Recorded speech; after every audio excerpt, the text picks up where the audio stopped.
बेटा हम वेक्टर्स में बात कर रहे थे एडिशन और सब्ट्रैक्शन की। सब्ट्रैक्शन अभी हम ट्यूटोरियल में देखेंगे आज से। एडिशन को एक बार फिर से देखेंगे। If we have two vectors, जरूरी नहीं है कि टिप टेल हो, it can be tail tail also. दो वेक्टर सेम पॉइंट से अगर स्टार्ट हो रहे हैं तो इन दो वेक्टर्स की हेल्प से हम एक पैरेललोग्राम बना सकते हैं, keeping this thing in mind कि जब भी किसी वेक्टर को पैरेलल मूव करते हैं तो वो सेम रहता है ना। तो ये अगर मेरे पास एक बी वेक्टर है, यहां हम बना सकते हैं कि ऐसा, ये अलाउड है ना, ये है इन दोनों के बीच में एंगल, राइट। तो अगर पैरेललोग्राम बनानी होगी तो कैसे बनाएंगे? बी वेक्टर को पैरेलल मूव करेंगे, पैरेलल टू इटसेल्फ। जब भी हम किसी वेक्टर को उसके पैरेलल मूव करते हैं, इट रिमेन सेम। तो यहाँ अगर इसको बी वेक्टर बोला तो यहाँ क्या बोलेंगे? पैरेलल। यहाँ भी इसको हम बी वेक्टर ही बोलेंगे, राइट। अब ए को भी पैरेलल मूव करना पड़ेगा सो दैट हम पैरेललोग्राम कंप्लीट करें। तो इसको यहाँ से ऐसे पैरेलल मूव करके ले जाओ। पैरेलल, ये भी पैरेलल है, समझ में आ रहा है ना? ऐसे ये दोनों पैरेलल है, लेंथ सेम रख, डायरेक्शन सेम है लेफ्ट से राइट, तो ये दोनों वेक्टर्स इक्वल होंगे। पैरेलल को सिर्फ ये नहीं समझना कि ये और ये ही पैरेलल है, ये भी पैरेलल है। पैरेलल का मतलब होता है सेम डायरेक्शन। तो अगर ए को पैरेलल मूव करें, इट विल गो हियर, तो इसको क्या बोलेंगे? ए वेक्टर। अब इस पॉइंट पे मैंने कल आपको क्या बताया, एंगल देखना होगा तो ये लेना पड़ेगा। ऐसा लेने से कोई कॉन्ट्राडिक्शन नहीं आएगी। कॉन्ट्राडिक्शन मतलब अगर हम गलती से ये एंगल मार्क कर दें, यहाँ ये मार्क किया, यहाँ ये मार्क किया, ये दोनों तो सेम नहीं हो सकते ना, बट ये दोनों सेम होंगे हमेशा। ये कॉरेस्पॉन्डिंग एंगल्स है अगर आप ज्योमेट्रिकली देखो तो, ठीक है। ये दो पैरेलल लाइंस हैं, ये ट्रांसवर्सल ऐसे कट कर रही है, तो ये दोनों पैरेलल, ये दोनों बराबर होंगे। तो इसलिए जब दोनों की टेल्स मीट कर रही हैं तो ये इंटरनल एंगल है, इसको बोलेंगे angle between A and B. जब एक की टिप और एक की टेल होगी तो एक्सटर्नल एंगल होगा ए एंड बी के बीच में, ऐसे भी याद रख सकते हैं, ठीक है। अब अगर ट्राइंगल पॉइंट ऑफ व्यू से देखें, ये वाली हटा दो तो ये बोलेंगे तीसरी साइड है, और ये तीसरी साइड अपोजिट ऑर्डर में है। ये दोनों सेम ऑर्डर में है। सेम ऑर्डर क्या हुआ? एक जहां खत्म हो रहा है वहां से दूसरा स्टार्ट हो गया। अगर तीसरा में ऐसे बना लूं तो वो सेम ऑर्डर में होगा, बट वो इनका रिजल्टेंट नहीं हो सकता फिर। तो रिजल्टेंट ऐसे बनाएंगे। ट्राइंगल पॉइंट ऑफ व्यू से अगर आप समझो तो इसे बोलते हैं third side of the triangle taken in opposite order. और पैरेललोग्राम पॉइंट ऑफ व्यू से बोलोगे तो this is called diagonal of the parallelogram. तो अगर कोई दो वेक्टर्स हैं जिनको हम रिप्रेजेंट कर रहे हैं by two adjacent sides of a parallelogram, तो डायगोनल ऑफ द पैरेललोग्राम जो होगा that will represent their resultant, ठीक है। अगर ये रिजल्टेंट ए वेक्टर के साथ अल्फा एंगल बना रहा है तो क्या पढ़ लिया हमने? आर का जो मैग्नीट्यूड होगा, सिंपली आर भी बोल सकते हैं, that is equal to square root of A square B square 2ab cos theta. Tan alpha will be equal to b sin theta over a plus b। इसके कुछ cases हमने discuss भी किए। Theta 0 होगा तो मैक्सिमम वैल्यू आएगी, theta 180 होगा तो मिनिमम वैल्यू। आर की कोई भी वैल्यू, क्या कंक्लूजन निकाला था बेटा? आर की कोई भी वैल्यू a प्लस बी से ज्यादा नहीं हो सकती और कोई भी वैल्यू a माइनस बी से कम नहीं हो सकती। और दूसरा इसमें इंपॉर्टेंट चीज हमने ये देखी कि अगर a और b का मैग्नीट्यूड बराबर है तो तब r जो होगा 2a cos थीटा बाय 2। तो बताओ अल्फा कितना होगा या tan अल्फा कितना होगा उस केस में? अगर a और b का मैग्नीट्यूड बराबर है so what will be the value of tan alpha?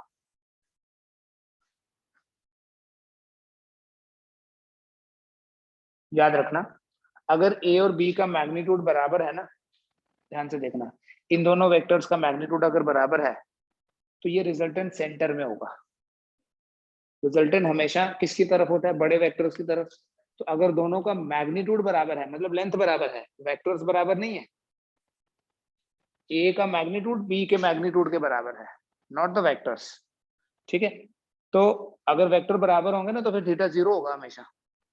सो अगर ए और बी दोनों का मैग्नीट्यूड बराबर है, रिजल्टेंट सेंटर में होगा, तो alpha will be half of theta. ठीक है, या अगर सॉल्व करके भी देख लो तो ऐसे बनता है tan alpha equals to tan theta by 2, which means alpha is theta by 2। लेकिन अगर ए का मैग्नीट्यूड बी के मैग्नीट्यूड से ज्यादा है तो अल्फा थीटा बाय 2 से बड़ा होगा या कम होगा? अगर ए का मैग्नीट्यूड बी के मैग्नीट्यूड से ज्यादा है तो अल्फा की जो वैल्यू होगी, जो भी वैल्यू होगी, वो हम इस फॉर्मूले से कैलकुलेट कर सकते हैं। बट मुझे सिर्फ ये बताओ कि वो थीटा बाय 2 से बड़ी होगी या थीटा बाय 2 से छोटी होगी? छोटी होगी, बिकॉज रिजल्टेंट हमेशा बड़े वेक्टर की तरफ होता है। ये रिजल्टेंट है। अगर ए का ये सेंटर में तब होगा अगर ए और बी की लेंथ बराबर है। मैग्नीट्यूड मतलब लेंथ। अगर ए की लेंथ ज्यादा है तो ये नीचे की तरफ इंक्लाइंड होगा। तो नीचे की तरफ इंक्लाइंड होगा मतलब थीटा बाय 2 से छोटा होगा। ठीक है, इट इज लाइक दिस। ये ए वेक्टर बड़ा है, बी वेक्टर छोटा सा है, तो रिजल्टेंट आर जो है ये हो गया सेंट्रल लाइन, इस पे नहीं होगा, इससे नीचे होगा। और रिवर्स चीज, अगर ए का मैग्नीट्यूड छोटा है as compare to magnitude of B, तो रिजल्टेंट फिर बी की तरफ हो जाएगा। तो जब बी की तरफ हो जाएगा, हम तो अल्फा ले रहे हैं ना, तो बोलेंगे अल्फा जो है वो सेंट्रल लाइन जो बाइसेक्टर होगा उससे ऊपर होगा। कितना ऊपर होगा वो डिपेंड करता है कि बी का मैग्नीट्यूड ए से कितना ज्यादा है। जितना बी बड़ा होगा, रिजल्टेंट उतना ही उस बड़े वेक्टर की तरफ होगा। सेंटर में कब होगा? जब ए और बी का मैग्नीट्यूड बराबर है। ठीक है, इसमें कोई डाउट है? इसी के बेसिस पे सब्ट्रैक्शन की बात करने वाले हैं। इसमें कोई डाउट है तो बता दो।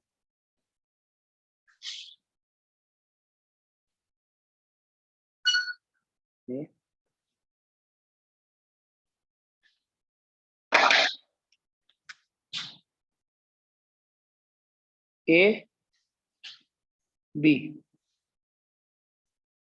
ए माइनस बी यहां होगा।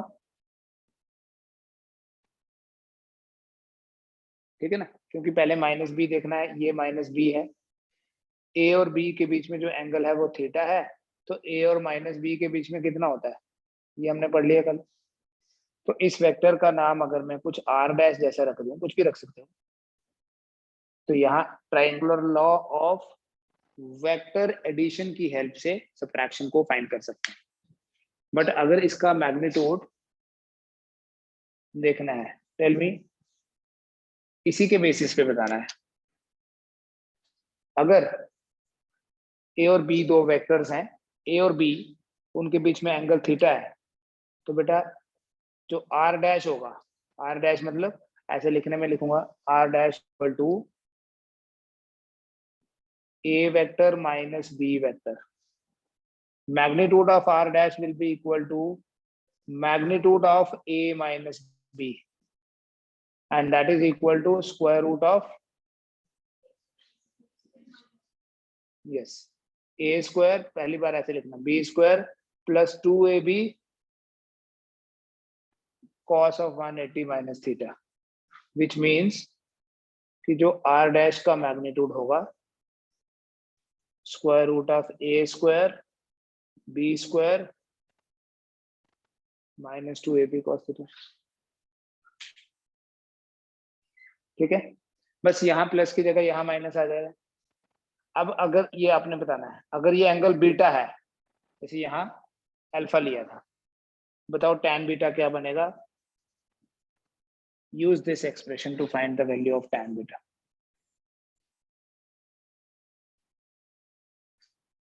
थीटा की जगह 180 माइनस थीटा लिखो बस। जब भी a प्लस बी और a माइनस बी में डिफरेंशिएट करना है तो बेसिकली सिर्फ डायरेक्शन का ही डिफरेंस है। So it will be b sine of 180 minus theta divided by A plus B cos of 180 minus theta. tan beta क्या बनेगा? Sine 180 minus theta is sine theta, but cos 180 minus theta जो है वो minus cos theta होता है। ठीक है, sine of 180 minus theta second quadrant है ना, सेकेंड क्वाड्रेंट में साइन पॉजिटिव है, but cos of 180 minus theta is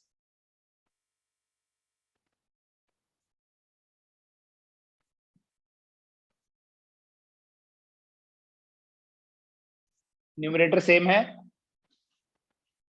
denominator में प्लस की जगह माइनस है।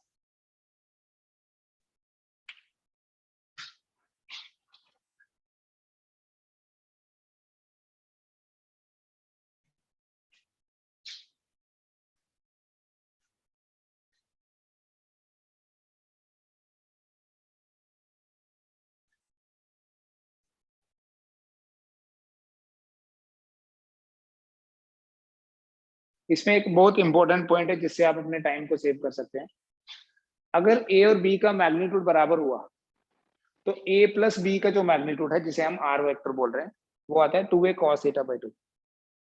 बट इस सिचुएशन में अगर ए और बी का मैग्नीट्यूड बराबर है, मान लो दोनों को ए ही लिख लेता हूं, तब ये आर डैश का मैग्नीट्यूड कितना होगा? मतलब आर डैश का मैग्नीट्यूड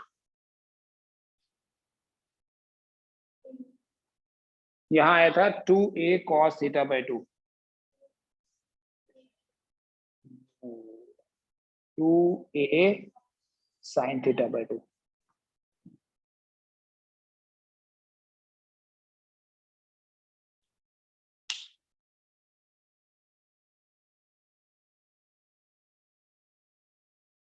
एक्चुअली जब आप थीटा की जगह 180 माइनस थीटा लिखोगे ना, it will become 90 minus theta by 2, तो cos 90 minus theta by 2 will be sin theta by 2।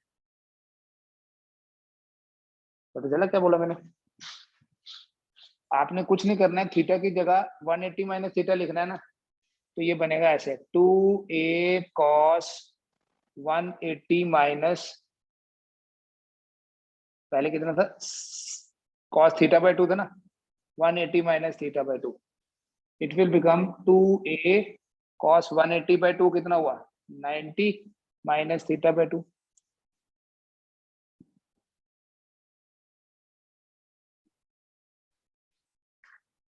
ठीक है, आल्दो ये नेगेटिव होता है लॉजिकली, माइनस साइन थीटा होता है, but magnitude of vector is always positive.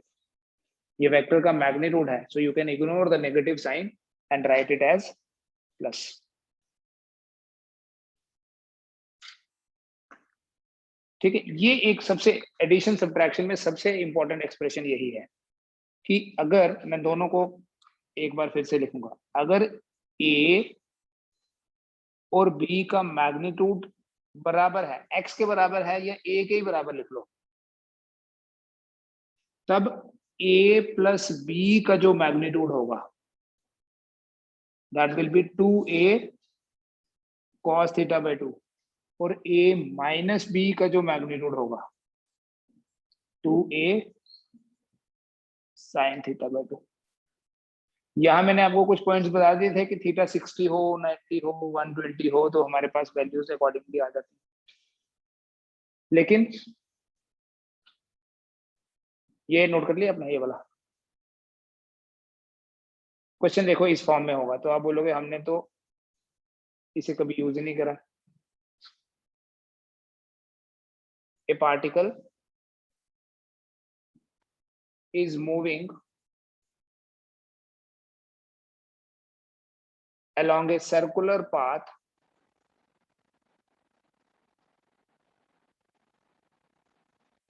with a uniform speed v. Calculate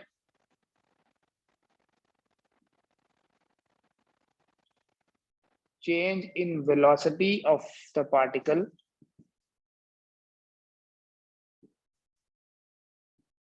during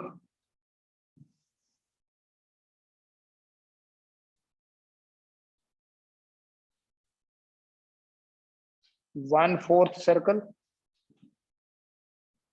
and half circle. Calculate change in velocity of the particle during 1/4 circle and during half circle. 1/4 circle में velocity में कितना change होगा, half circle में velocity में कितना change होगा. although अभी हम circular motion पढ़ेंगे, but हमें ये पता होना चाहिए कि circular motion में direction हमेशा change होती है, तभी तो circle बनेगा. इसलिए circular motion में velocity is always changing. Speed constant रह सकती है, स्पीड यूनिफॉर्म हो सकती है, वेलोसिटी कभी भी यूनिफॉर्म नहीं होती, क्योंकि अगर वेलोसिटी यूनिफॉर्म हो गई ना तो डायरेक्शन चेंज नहीं होगी. फिर कोई वेक्टर सेम कब रह सकता है, जब डायरेक्शन सेम रहे.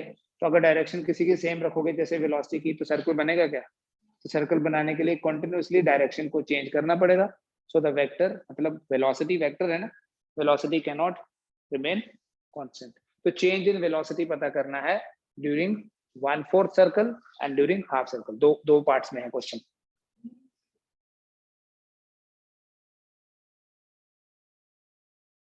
अगर डायग्राम से क्वेश्चन को समझना है तो क्वेश्चन इज लाइक दिस. ये एक सर्कुलर पाथ एज्यूम कर लेते हैं. मान लो यहां से स्टार्ट हुआ मोशन, यहां पर उसकी वेलोसिटी थी v1, वेक्टर है. 1/4 सर्कल कहां पहुंच गया पार्टिकल? यहां है ना. तो यहां पर उसकी वेलोसिटी हो गई मान लो v2, और ये गिवन है कि स्पीड यूनिफॉर्म है, मतलब v1 और v2 का मैग्नीट्यूड बराबर है. फिर हाफ सर्कल के बाद ये पार्टिकल अगर ऐसे जा रहा है तो हाफ सर्कल के बाद देखो वेलोसिटी की डायरेक्शन कैसी होगी.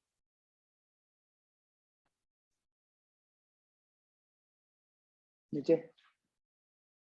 तो इस 1/4 सर्कल में देखें, 1/4 circle, what is angle between v1 and v2? v1 और v2 के बीच में एंगल कितना है? 90. अब बोलोगे एंगल तो एक ही पॉइंट पे फाइंड करते हैं, तो हम एक प्रॉपर्टी यूज करेंगे ना, सेम. किसी भी वेक्टर को पैरेलल मूव करें तो सेम रहता है. जैसे ये v1 है, यहां से उठा के पहले इधर लाओ, v1 ही रहेगा. फिर इधर ले जाओ, v1 ही रहेगा. तो v1 ऐसे है और v2 ये है. एंगल कितना है? 90 डिग्री. ठीक है. तो देखो स्पीड कांस्टेंट है, तो जो चेंज इन वेलोसिटी कभी भी आपको पता करनी है, that is difference final minus initial. तो उसका फॉर्मूला सिर्फ ये है. ठीक है. और कोई कैलकुलेशन आपने नहीं करनी है. चेंज इन वेलोसिटी क्या है? 2v sin θ/2. क्यों?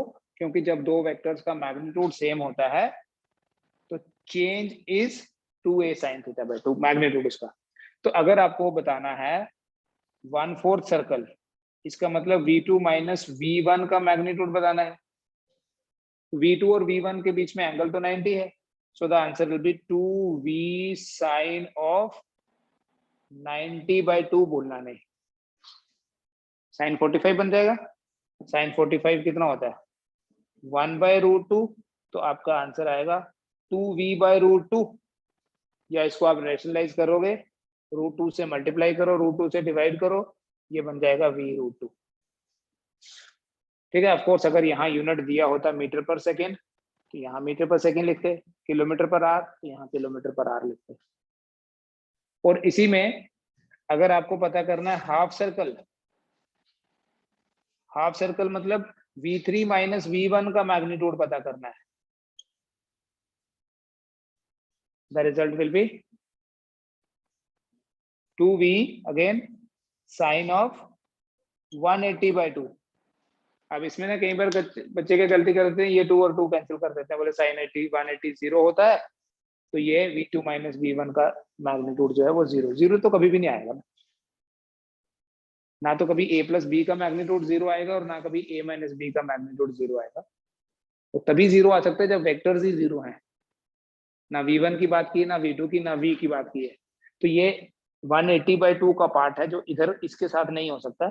सो it will be 2v sin 90. So the answer will B. तो ये चेंज इन वेलोसिटी है during half circle. During half circle जैसे अगर मान लो इस v का वैल्यू दिया होता, इस v का वैल्यू दिया होता 100 किलोमीटर पर आवर, तो यहाँ आपका आंसर आता 100√2 kilometre per hour, which will be 141.4, क्योंकि √2 होता है ना 1.414, ठीक है। और यहाँ आपका आंसर बनता है 200 किलोमीटर पर आवर, ठीक है। ये देख के ना ऐसे हैरान नहीं होना कि उसकी तो स्पीड 100 थी तो चेंज 200 का हो गया, देखो, और स्पीड 100 ही थी और चेंज हुआ 140, चेंज इन वेलोसिटी फाइंड किया हमने। स्पीड में अगर चेंज पूछा होता तो वो हर केस में 0 ही आता, क्योंकि स्पीड तो हर बार v ही है, तो चेंज इन स्पीड तो पूछेगा ही नहीं। But if the question is like what is change in speed, तो हम ये कैलकुलेशन करके ये टिक करके आ जाएंगे, तो वो गलत। तो वो बड़ा ही आसान क्वेश्चन हो गया। अगर यूनिफॉर्म स्पीड है तो लॉजिकली देखो चेंज इन स्पीड तो 0 ही हुआ, बट चेंज इन वेलोसिटी 0 नहीं होगा। 100 किलोमीटर पर आवर की स्पीड से बॉडी घूम रही है, आधे सर्कल में जो चेंज हुआ उसका मैग्नीट्यूड 141 है, आधे सर्कल में नहीं 1/4 में, और आधे सर्कल में जो चेंज हुआ that is 200 kilometre per hour, ठीक है। ये सब्ट्रैक्शन पे बेस्ड क्वेश्चन है, जिसको हम सर्कुलर मोशन में तो पढ़ेंगे ही, वहां जब एक्सेलरेशन की बात करेंगे कि सर्कुलर मोशन में तो हमेशा एक्सेलरेशन होता है, but actually this is based on the subtraction of vectors.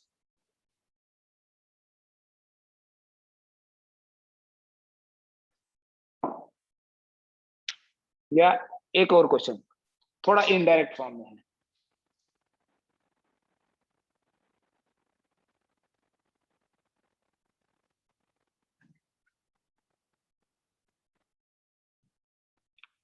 a vector A is turned through an angle of 40 degree. Calculate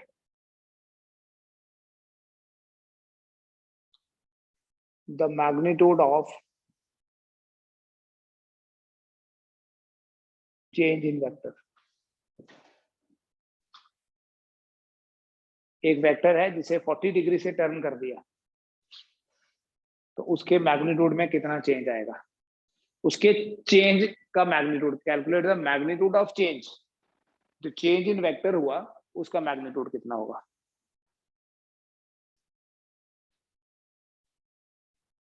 किसी भी वेक्टर को अगर हम 40 डिग्री से या किसी एंगल से टर्न कर रहे हैं, क्या वो वेक्टर सेम रहेगा? Vector will change. सिर्फ 0 डिग्री पे ही वेक्टर सेम रहता है, और 0 डिग्री को हम टर्न बोलते ही नहीं है, वो तो पैरेलल होता है। टर्न होता है जब उसको घुमा दिया, जैसे एक वेक्टर है ऐसे, अगर इसको इतना घुमा दिया तो क्या ये वेक्टर चेंज हुआ या सेम रहा? Magnitude of the vector remain same. देखो ऐसे था, ऐसे कर दिया, क्या इसकी लेंथ चेंज हुई? डायरेक्शन, तो डायरेक्शन चेंज होने से वेक्टर चेंज है ना, क्योंकि वेक्टर सेम तब रहता है जब मैग्नीट्यूड और डायरेक्शन दोनों सेम रहे। सो अगर एक चीज भी चेंज हो गई तो मतलब वेक्टर चेंज हो गया। So the question is like this, ये एक वेक्टर है ए, इसको 40 डिग्री से टर्न कर दिया या थीटा से टर्न कर दिया, बाद में वैल्यू डाल देंगे। क्या मैं इसको ए वेक्टर बोल सकता हूं? नो, मुझे अब इसको ए डैश बोलना पड़ेगा। ये चीज समझ में आ रही है क्यों? अगर ये ए वेक्टर है तो ये ए वेक्टर नहीं है। क्यों नहीं है? क्योंकि पैरेलल नहीं है, ठीक है। मैग्नीट्यूड तो बराबर है बट पैरेलल नहीं है। क्या मैं ये बोल सकता हूँ कि ए और ए डैश का मैग्नीट्यूड तो ए ही है, क्योंकि length of the vector remain same, length of the vector ही तो मैग्नीट्यूड ऑफ द वेक्टर। तो चेंज होता क्या है? Just to make the things bit simpler, मैं इसको A1 A2 बोलता हूँ, ताकि हम इजीली देख लें चेंज कितना है। ये A1, ये A2, ये A ही रहा। अगर मैं इसको बोल दूं डेल्टा ए, देखना आज तो क्वेश्चन तो एक ही लाइन का है, but let us understand the details. इसको मैं डेल्टा ए बोल दूं, ट्राइंगल कंप्लीट हो गई। Triangular law of vector addition लगाऊंगा, कौन सी दो साइड, टिप टेल देखो, ये दो सेम ऑर्डर में है, क्या ऐसे लिख सकते हैं?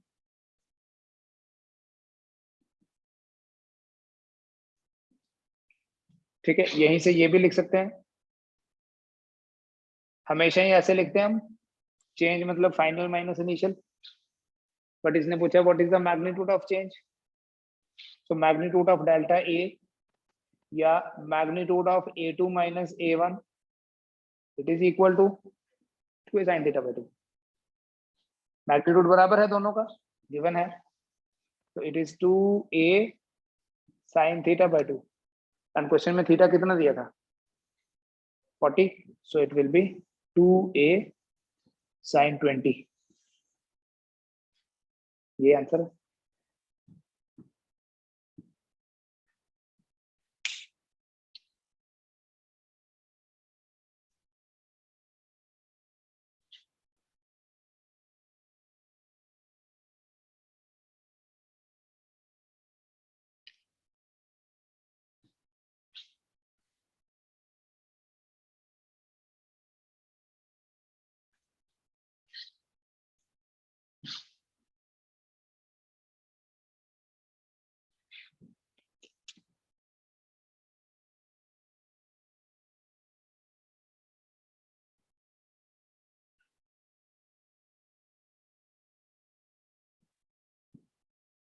सिंपल सा क्वेश्चन, और अगर a प्लस बी और a माइनस बी का मैग्नीट्यूड सेम हो तो इसका क्या मतलब है, उन दोनों वेक्टर्स के बीच में एंगल कितना है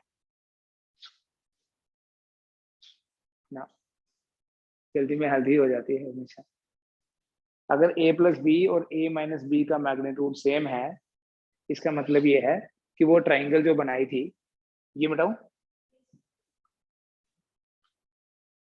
a प्लस बी क्या होता है, फिर से देखना, ये a ये b, ये होता है a प्लस बी। अब बोलने में इसको r बोलते हैं, p q r s कुछ भी बोल सकते थे ना। a माइनस बी यहाँ होगा, ये b है तो ये माइनस बी, तो ये होगा a माइनस बी, जिसको हमने r डैश बोला। अब इसमें क्वेश्चन में क्या बोला है कि जितनी लेंथ ये है उतनी ही लेंथ ये है। हाँ तो यहाँ फर्क लग रहा है, बट क्वेश्चन में क्या बोला है, a प्लस बी और a माइनस बी की लेंथ बराबर है, तो बताओ ये वाला एंगल कितना होगा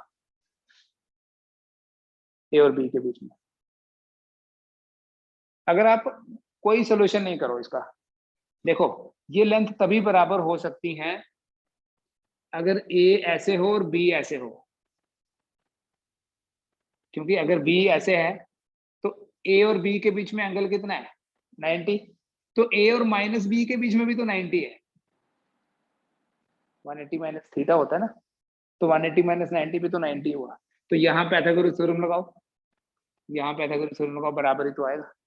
इसका मैग्नीट्यूड b है, इसका भी तो मैग्नीट्यूड b ही है, ठीक है। या अगर इसको अपने जस्टिफाई करना है, प्रूव करना है, तो कैसे करेंगे, a प्लस बी का मैग्नीट्यूड क्या होता है, क्वेश्चन में गिवन है ये, this is part of the question. a plus B का मैग्नीट्यूड होता है square root of a square b square 2ab cos theta. a minus B का मैग्नीट्यूड क्या होता है माइनस 2ab cos थीटा, ठीक है। दोनों साइड अगर स्क्वायरिंग करेंगे तो रूट कैंसिल हो जाएगा, रूट कैंसिल हो जाएगा तो बनेगा ये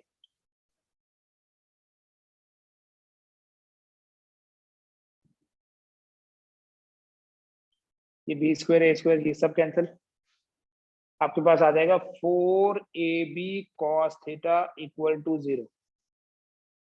कभी आपके पास ऐसा लिखो 2x इक्वल टू 0, इसका क्या मतलब होता है x 0 होगा, क्योंकि ये थोड़ी ना 0 हो सकता है, प्रोडक्ट 0 है, ये भी 0 नहीं है 4 है, ये तो मैग्नीट्यूड 0 होता ही नहीं है, तो इसका एक ही मतलब है कि cos थीटा 0 होगा,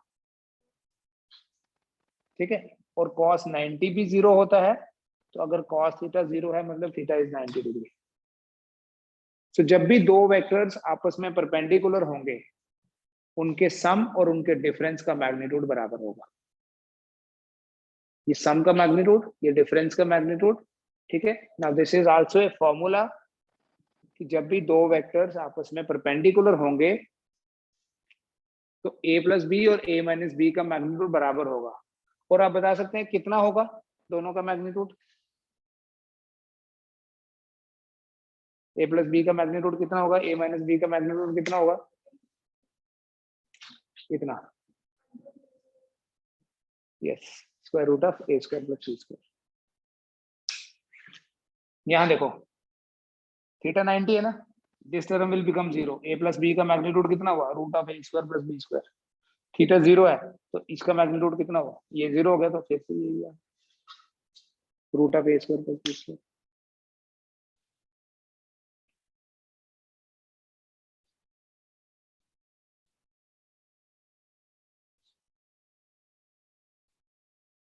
ठीक है,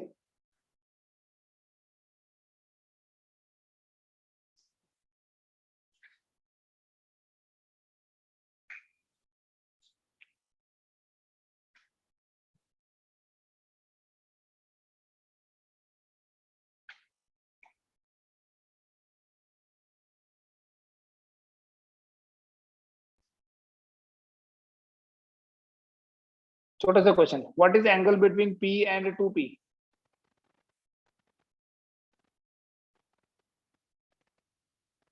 angle between P vector and twice of P vector.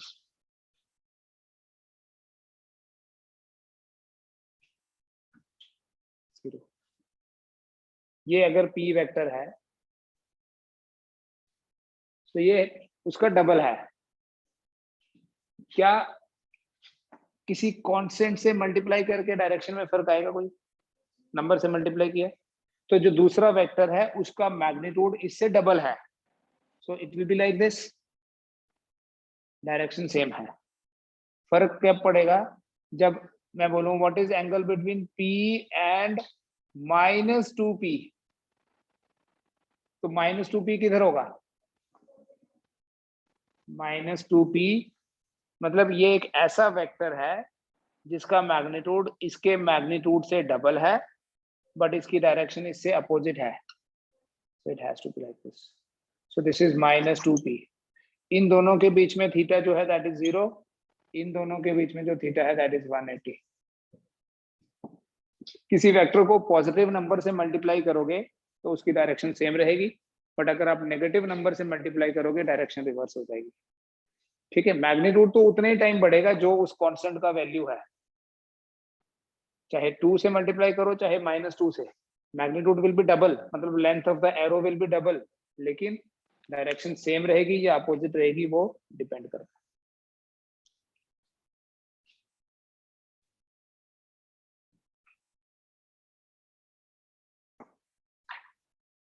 Vectors में बेटा सबसे इंपॉर्टेंट जो वेक्टर है ना that is called as a unit vector.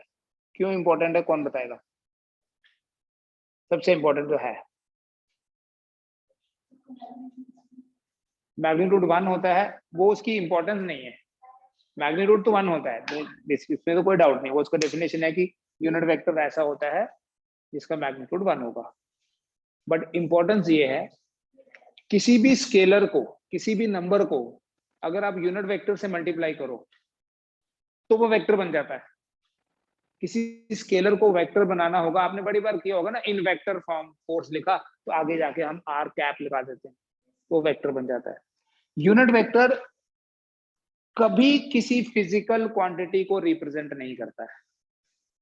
Unit vector is always unitless, always dimensionless, मतलब ऐसा कभी नहीं होता unit vector of velocity, unit vector of force, unit vector of displacement, this is always a wrong statement। unit vector की सबसे important चीज ये है कि it is always unitless and dimensionless। ठीक है, तो कभी भी इस चीज को लेके कंफ्यूज नहीं हो जाना कि यूनिट वेक्टर ऑफ वेलोसिटी है तो मीटर पर सेकंड होगा। अगर तो लिखा है ना वेलोसिटी वेक्टर तो वो मीटर पर सेकंड हो सकता है, किलोमीटर पर आवर हो सकता है, मिलीमीटर पर सेकंड हो सकता है, but if it is written that it is a unit vector of velocity तो it is always unitless and dimensionless। इसका मतलब सिर्फ इतना है कि ये एक वेलोसिटी की डायरेक्शन दिखा रहा है, it represents only direction, only direction। और डायरेक्शन जो है वो कोई फिजिकल क्वांटिटी नहीं है। हम डायरेक्शन की मेजरमेंट नहीं करते, हम एंगल की मेजरमेंट करते हैं, राइट। तो जब भी हमने जैसे अभी आर का मैग्नीट्यूड निकाला, फिर डायरेक्शन निकालने के लिए हमने tan अल्फा निकाला, अदरवाइज डायरेक्शन नाम की कोई चीज नहीं है कि फाइंड आउट द डायरेक्शन, तो जब भी डायरेक्शन पता करनी होगी तो हम क्या करते हैं, एंगल फाइंड करते हैं। ठीक है, direction is not a physical quantity, और यूनिट वेक्टर जो है वो सिर्फ डायरेक्शन को ही एक्सप्रेस करता है। जो भी वेक्टर की ओरिजिनल डायरेक्शन है वो यूनिट वेक्टर की डायरेक्शन होती है। इन जनरल हम ऐसे लिखते हैं, यूनिट वेक्टर मिलता कैसे है, किसी भी वेक्टर को उसके मैग्नीट्यूड से डिवाइड कर दो, तो जो भी वेक्टर आएगा ना उसका मैग्नीट्यूड 1 होगा। जब भी आप किसी वेक्टर को उसके मैग्नीट्यूड से डिवाइड करोगे तो जो भी बना आपके पास, जो भी वेक्टर ही बनेगा ना, उसका मैग्नीट्यूड 1 होगा, इसलिए उसको यूनिट वेक्टर बोलते हैं। ठीक है, जैसे अगर मान लो ये वेलोसिटी को रिप्रेजेंट कर रहा है ए, और ये वेलोसिटी है टुवर्ड्स ईस्ट, तो मैं कैसे लिखता, ए अगर वेलोसिटी है 3 मीटर पर सेकेंड टुवर्ड्स ईस्ट, ठीक है, ऐसे ले रहा हूं रैंडम, डिवाइडेड बाय, किससे डिवाइड करेंगे, √3 से नहीं, मैग्नीट्यूड तो 3 है ना, √3 क्यों, मॉड 3 बोलो ना, ठीक है, वो तो 3 हुआ, लेकिन मीटर पर सेकेंड भी है, अगर वेलोसिटी को रिप्रेजेंट कर रहा है तो उसका ये हो गया स्पीड, और ये हो गया डायरेक्शन, मिलके बन गई वेलोसिटी, तो दिस विल बी आउट। क्या बचा, सिर्फ ये बचा। क्या इससे पता चल रहा है कि हम वेलोसिटी की बात कर रहे थे, नहीं। अगर आप यहाँ फोर्स की भी बात कर रहे हो तो यहाँ लिखता 5 न्यूटन फोर्स लगी towards east divided by 5 Newton, तो 5 न्यूटन कैंसिल। हमेशा यूनिट वेक्टर से आपको फिजिकल क्वांटिटी का इंफॉर्मेशन नहीं मिलता है। ठीक है, फिजिकल क्वांटिटी हमारे पास कोई होनी चाहिए। जैसे एक एक्सप्रेशन आप बड़ी बार ऐसे पढ़ते हैं 11th में 12th में, F is equal to G m1m2/r²। तो हमें पता है कि ये फोर्स है, इधर वेक्टर लगा दो अगर, तो यहाँ यूनिट वेक्टर लगा देते हैं।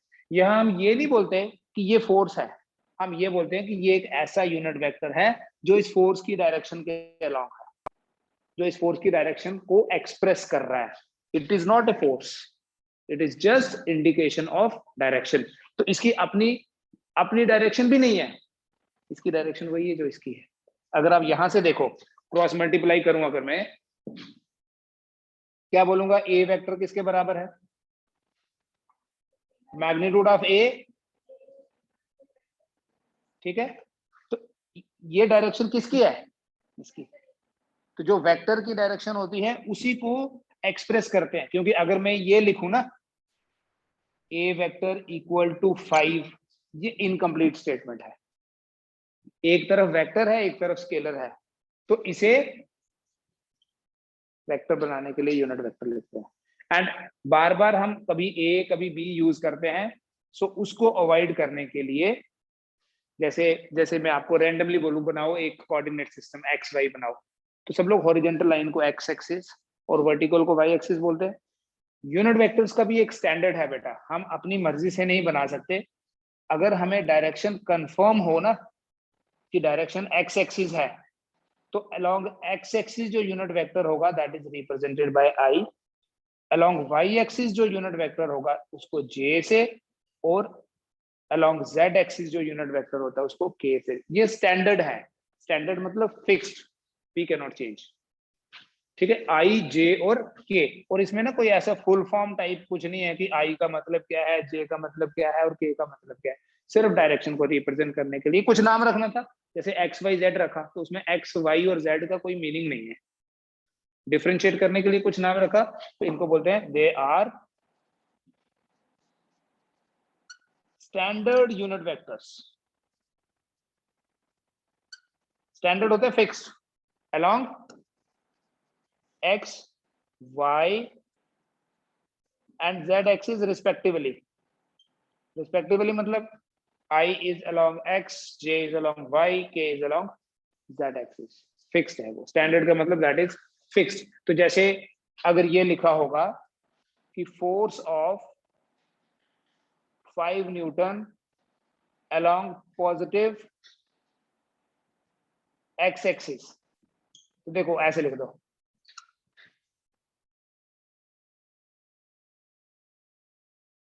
अगर नहीं पता होगा, x भी नहीं पता है, y भी नहीं पता, सिर्फ लिखा है फोर्स ऑफ तो फिर हम लिखते हैं यहाँ कोई भी unit vector A B C R कुछ भी, बट व्हेन वी नो कि ये एक्स एक्सिस है तो यहाँ आई लिखना है, नेगेटिव एक्स एक्सिस होगा तो माइनस आई लिखते हैं, उससे ये 5 के साथ नहीं माइनस होगा, 5 इंटू माइनस आई तो लिखने में -5 आई।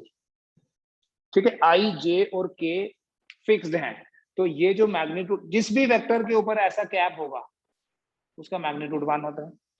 सो whether we have A, whether we have B,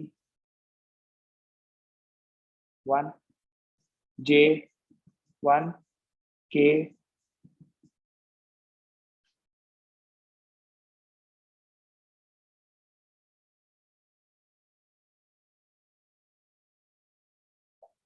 ठीक है, इंपॉर्टेंट है, it is only a direction, it is only representation of direction.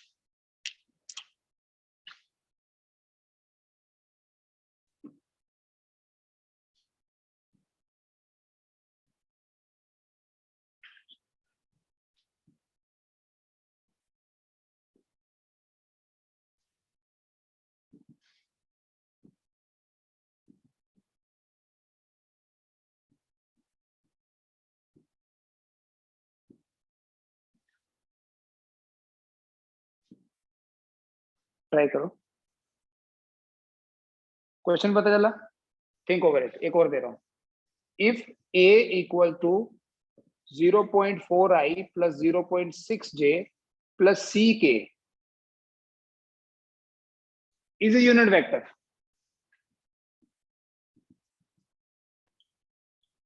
then what is the value of c?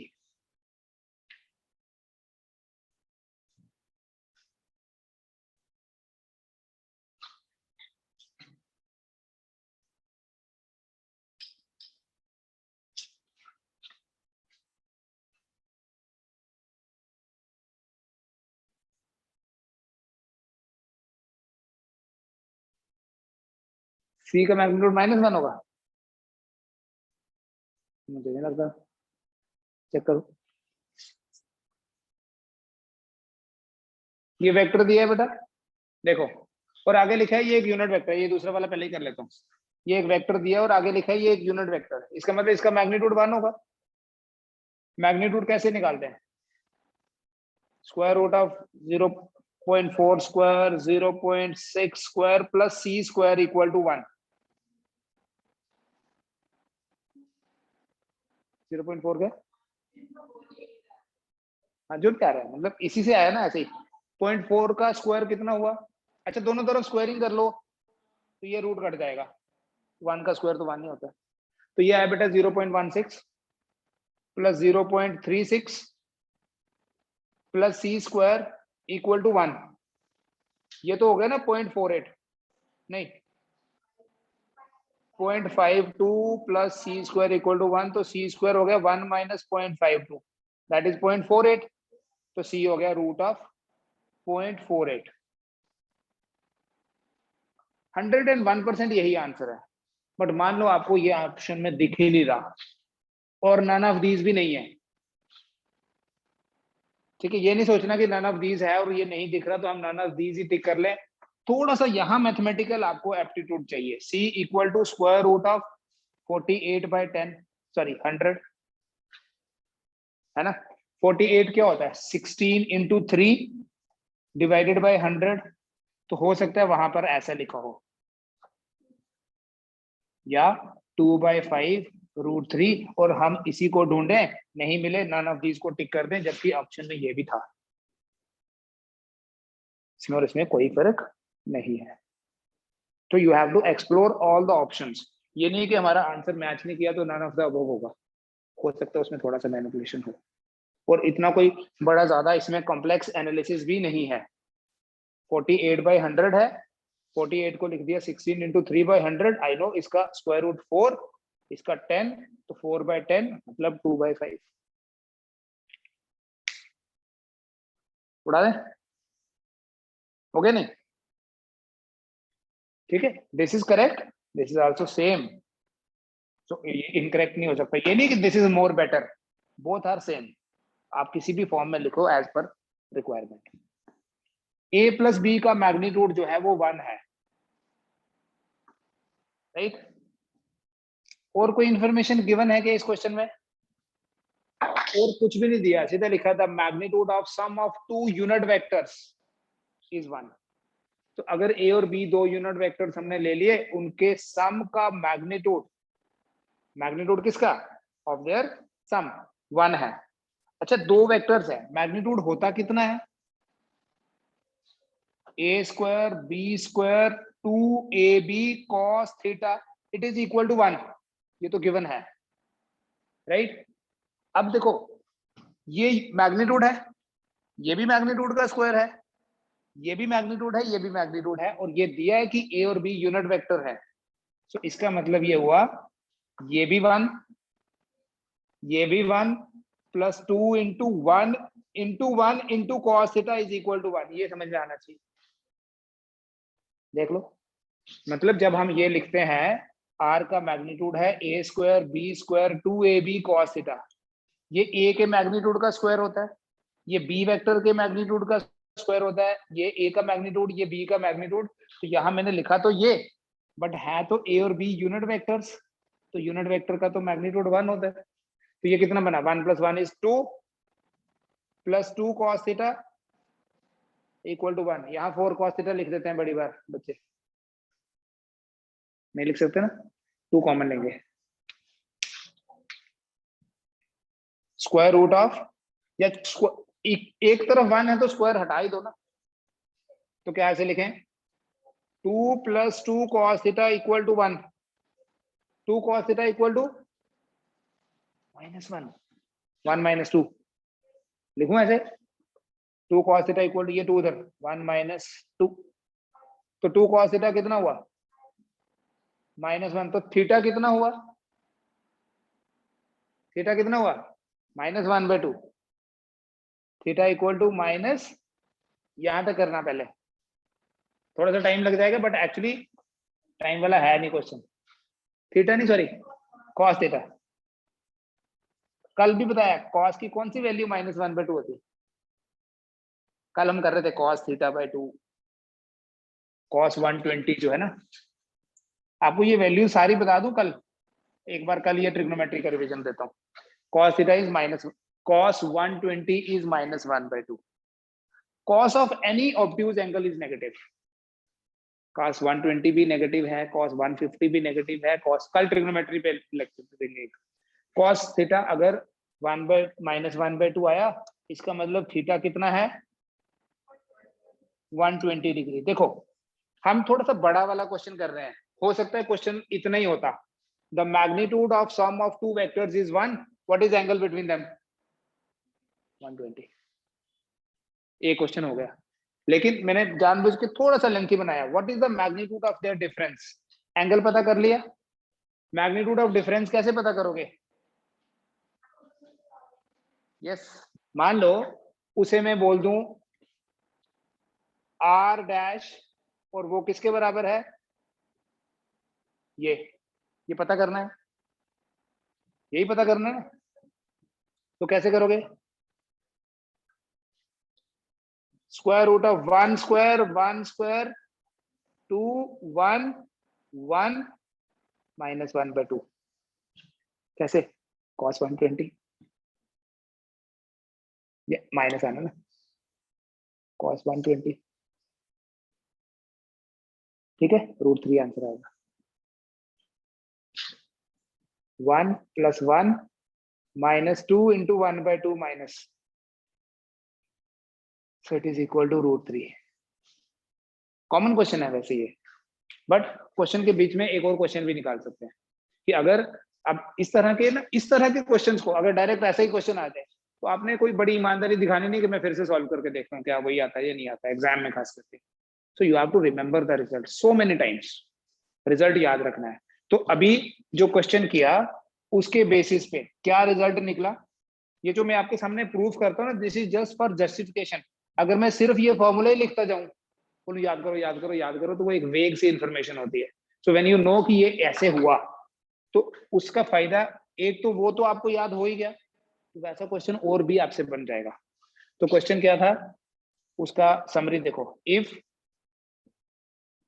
The magnitude of sum of two unit vectors, ये important है, नहीं तो हम बीच में 1 1 नहीं लिख सकते थे। If the magnitude of sum of two unit vectors